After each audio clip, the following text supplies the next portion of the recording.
The applause started before the sentence even ended. My older brother stood in the center of the room, chest lifted, announcing that our parents had decided all 8 family rental houses in Florida would go to him, and the youngest gets nothing, he added as if it were a punchline. Laughter rose. A cousin whistled. My mother wiped a proud tear. My father leaned back like the decision was final. I didn't clap. I didn't shift. I just watched his fork stall halfway to his mouth. When the noise thinned, I smiled and said, "Dad, before you all get too comfortable, there's something you don't know." I grew up in a house where the noise always bent toward one person. My older brother walked into a room and conversations shifted, chairs, angled faces lifted. Even as kids, the pattern was set. On his birthdays, the table filled with balloons and frosting thick enough to hold candles upright. Mine were quieter, smaller, the kind where someone remembered the cake only when the knife had already been set down. I learned early that attention wasn't distributed, it was directed. In school, teachers mixed up our names. They always corrected themselves only when he laughed first. He had the easy charm, the loud voice, the kind of presence adults rewarded without questioning.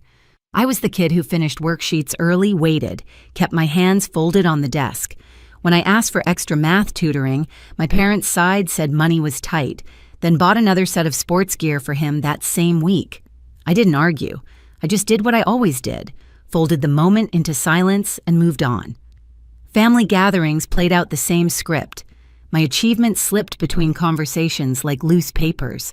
His stories landed at the center of the table, retold as if each one had been a turning point for the entire family. A compliment for me usually came wrapped in comparison. Responsible, they called me. Independent, low maintenance, as if those were medals meant to make up for the absence of anything else. I learned to exist in the corners, close enough to be counted, far enough to be ignored. When I was accepted into a university out of state on a full scholarship, my father didn't hug me. He didn't tell me he was proud. He just said, "Well, someone has to leave Florida eventually," as if my leaving were a logistical convenience rather than an accomplishment. My mother called it practical, said this way I wouldn't be a burden. Meanwhile, my brother stayed home, stepped straight into the family's rental business like a throne waiting for him. He was praised for helping, even when helping meant depositing rent checks and calling himself a property manager. I left 2 days after my 22nd birthday, packed the back seat of my old car, drove north until Tampa dissolved in the rear window. Atlanta felt like oxygen after holding my breath for years. A small apartment, a desk, a job where people actually listened when I spoke. No shadows to measure myself against. For the first time, my life belonged only to me. Then my grandmother called. She lived in St. Pete, in a house that smelled like sea air and old paper. She was the only person in our family who ever looked at me without searching for him behind my shoulder. When she asked me to come down one weekend, I didn't question it. I drove down the long stretch of highway, arrived to find her waiting on the screened porch with 2 folders stacked on the table. She didn't waste time. She handed me the first folder, payments expenses logs, lines that didn't add up, rent that vanished. Categories labeled repairs with no receipts to match. 18 months of quiet siphoning from the properties she'd spent decades maintaining. I gave him access because he said he wanted to learn, she said, her voice steady. Turns out he learned something else. The second folder was heavier. Inside were the documents, a living trust naming her as trustee, and me as the successor, along with deeds already prepared to transfer ownership the moment she signed. No speeches, no emotional explanations, just her calm recognition of what needed to be done. We signed everything the following Monday, a notary sitting across from us while the ceiling fan clicked softly overhead.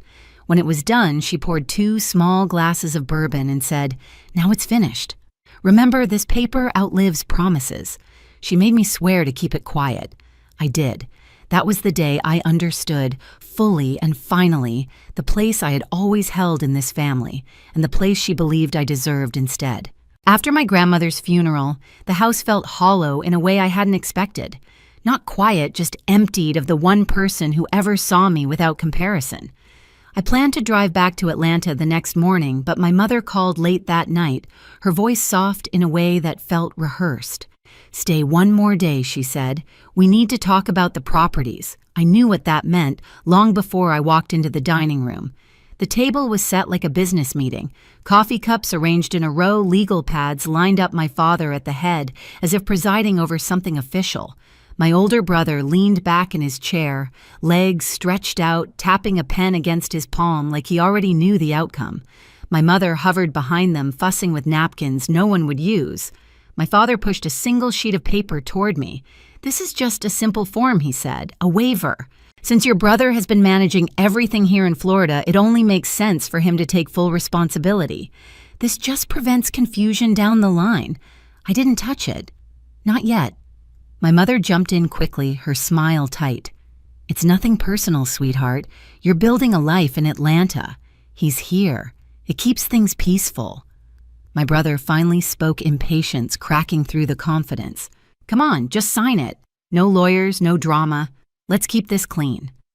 The room smelled like lemon polish and stale coffee. I lifted the paper with 2 fingers. 8 property addresses listed neatly. A signature line waiting for me to erase myself. No one asked what I thought. No one asked if I wanted anything. They assumed the same thing they always had, that I'd bend. Stay quiet. Make it easy. I slid the paper back across the table. I'm not signing this. The words didn't rise or fall. They just existed heavy enough to tilt the air. My father's eyebrows shot up. "Don't start," he warned, the tone he used when I was a teenager coming home late. My mother's eyes glossed. My brother scoffed under his breath. But I didn't explain. I didn't defend. I didn't give them anything to push against. I just stood, picked up my keys, and said nothing at all. On my way to the door, my brother muttered, "She'll come around." I almost smiled. They truly believed that. I drove back to Atlanta the same night, headlights carving a narrow path through the dark stretch of highway. The air inside the car felt heavier than it should have, like the words I hadn't said were riding in the back seat. When I reached my apartment just after dawn, the city was still quiet. Only the hum of early traffic drifted up from the street below. I placed my keys on the counter, kicked off my shoes, and walked straight to the small shelf in my living room. The fireproof folder sat exactly where I had left it, top corner spine facing outward, untouched. I pulled it down, feeling the familiar weight settle into my hands. I set it on the dining table, the same table where I spent nights reviewing contracts and payments for my job. This time I opened it not as an analyst, but as someone preparing for something far more personal. The trust came first, then the deeds. 8 sets of recorded pages each with the county seal pressed into the corner. I laid them out one by one, forming a precise grid across the table. The paper felt cool against my fingertips. Organized. Final. The room felt still, like it understood what I was about to do. I booted up my laptop, opened a blank spreadsheet, and began typing.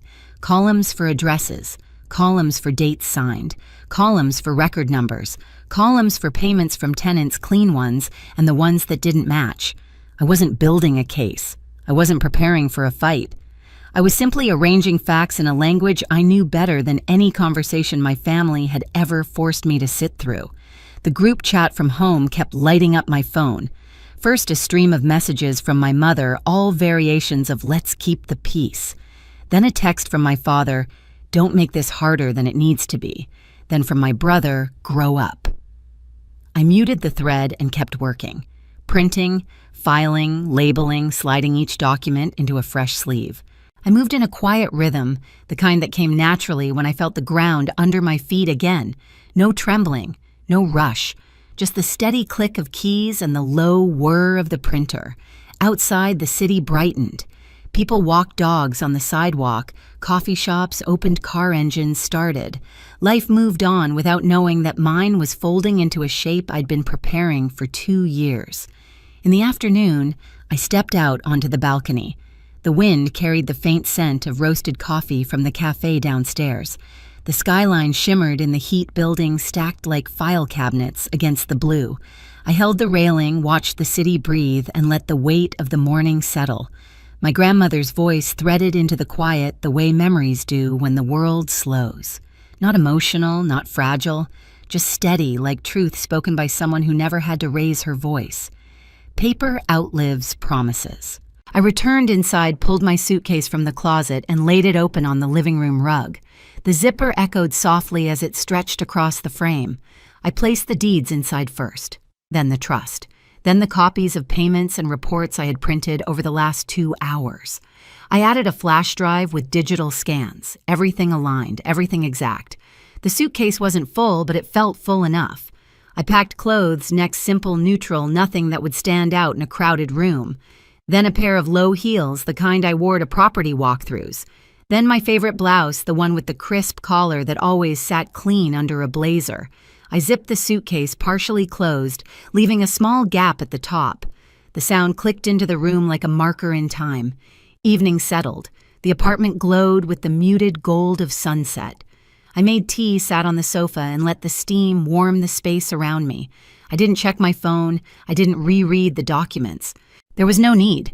Everything that mattered had already been signed years earlier. Around 10, I stood and pulled the suitcase fully shut. The click echoed louder this time. The next morning, I loaded the suitcase into the trunk of my car. The city was just waking up, commuters hurrying through crosswalks, the skyline washed in pale peach light. I merged onto the highway heading south. The drive had become muscle memory mile markers slipping by like quiet assurances. With every hour I put behind me, the noise from my family felt farther away. Their expectations, their pressure, their belief that silence meant surrender. By early afternoon, palm trees lined the interstate. The air grew warmer, thicker, familiar in the way childhood homes feel familiar even after you've surpassed them. I could almost see my grandmother's porch, hear the creak of her rocking chair, the soft click of her ceiling fan as she signed her name on the deeds I now carried back with me. When I pulled into a gas station on the outskirts of Tampa, I popped the trunk to check the suitcase.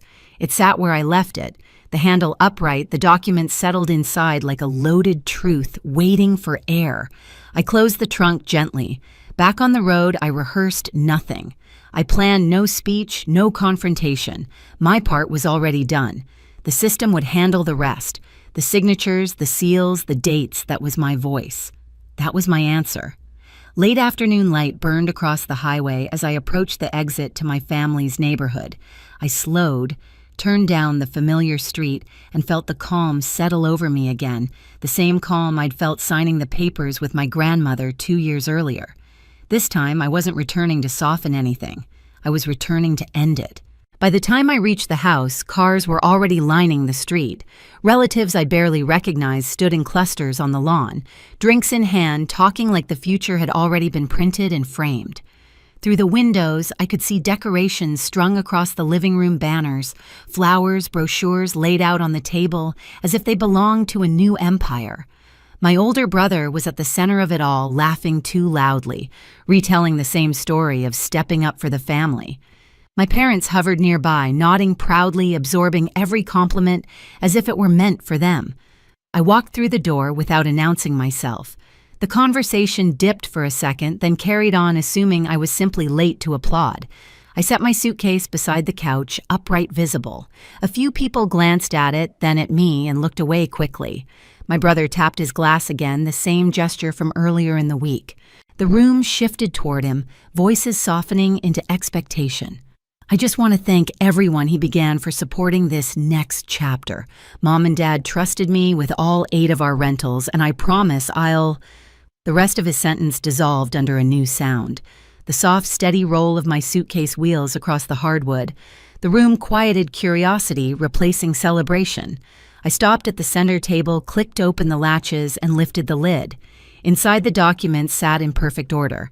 I placed the first deed on the table, then the second, then the third, 8 in total.